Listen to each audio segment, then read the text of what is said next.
برا نہیں مانیے گا، میں کوئی اپنی علمیت نہیں جھاڑ رہا، خدا کی قسم نہیں، شعور کی بیداری مقصد۔ آپ میں جو ٹناٹن سنی بیٹھا ہوا ہے نا کہ میں ٹناٹن سنی، عوام کی بات کر رہا ہوں، علماء کی نہیں۔ اجتماع ختم ہو جائے میرے پاس آئیے گا، میں ذریات اہل سنت میں سے 3 کویسچن آپ سے کروں گا، اس کے جواب دے کے بتائیے۔ آپ میں سے بہت سو کو تو یہ نہیں پتا ہوگا کہ ذریات اہل سنت کہتے کس کو، وہ کون کون سی چیزیں، اور ذریات اہل سنت کا مطلب کیا ہے۔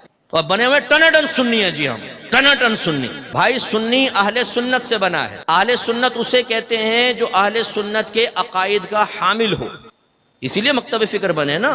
بھائی شیعہ کون ہے؟ جو اہل تشیع کے عقائد رکھتا ہے۔ دیوبندی کون ہے؟ جو اہل دیوبند کے عقائد رکھتا ہے۔ وہابی کون ہے؟ جو وہابیہ کے عقائد رکھتا ہے۔ تو سنی کون ہے؟ جو سنیوں کے عقائد رکھتا ہے۔ عقائد کا تعلق کہاں سے ہے؟ یہاں سے، خارج سے نہیں، وہ تو عمل ہے، وہ معمولات اہل سنت۔ عقائد کا تعلق یہاں سے۔ اور اب جب ہم امتحان لیتے ہیں اپنے سنی کا کہ جو یہاں ہے اس کو بیان کرو، تو کہتے ہیں صاحب یہ تو خالی ہے۔ نیاز کر رہے ہیں، کیوں کرتے ہیں؟ تھوڑا سا کھانا سامنے کیوں رکھتے ہو بھائی جان؟ سارا کیوں نہیں رکھ لیتے؟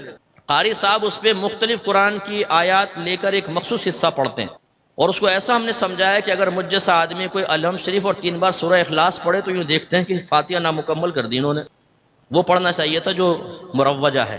اچھا چادر کیوں چڑھاتے ہیں؟ اپنے آپ سے سوال کر لیجیے گا جا کر، یہ مزار پہ چادر کیوں چڑھاتے ہیں اور اتنی ساری کیوں چڑھاتے ہیں، اور منت کیوں مانتے ہیں آپ چادر کی؟ کریں اپنے آپ سے سوال ذرا۔ ہم سے تو بچہ پوچھ رہے نا ابا جان تھوڑا سا کھانا سامنے کیوں رکھا ہے نیاز، تو ہم کہتے ہیں بیٹا برکت کے لیے۔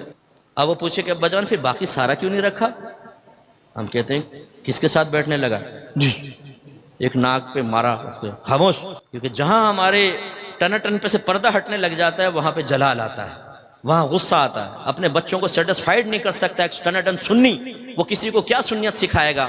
میں یہ عرض کرتا ہوں کہ ذرا خدارہ ہوش کے ناخن لیں، اسی لیے میں نے کہا نا میں کرتا ہوں آپ کو چیلنج، آئیے اجتماع کے بعد آپ مجھے شرمندہ کر دیں یا مجھے خوش کر دیں، مجھے خوشی ہوگی، یہ نہیں کہ اگر آپ نہیں بیان کر سکے پھر میں خوش ہوں گا، میں جلتا ہوں، مجھے افسوس ہوتا ہے کہ ہم اہل سنت سے سنی نہیں ہیں۔ اب میں نے اکثر دیکھا ہے ہم لفظ سن سے سنی بن گئے، سن پڑے ہوئے ہیں، پوچھیں تو کچھ بھی نہیں آتا۔ اپنی والدہ سے جا کر پوچھ لیجئے گا امی ہم نیاز کیوں کرتے ہیں، کنڈوں کے نیاز کیوں کرتے ہیں، مٹی کے کنڈوں میں کیوں بناتے ہیں، اس کے لیے وہ ٹکیاں کیوں بنائی جاتی ہیں، ایک کمرے میں کیوں کھاتے ہیں، بی بی فاطمہ کے نیاز مرد نہیں کھائے گا کیوں؟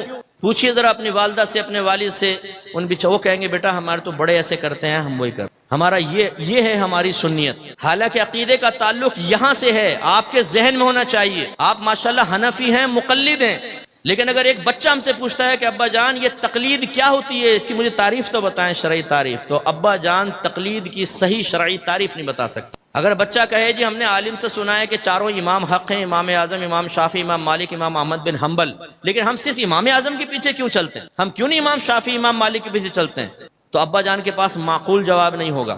اور اسی ابا جان سے پوچھیں کہ بتائیں تقلید شخصی واجب ہے کہ نہیں، اس کا وجوب کہاں سے ثابت ہے، کیا قرآن و حدیث سے؟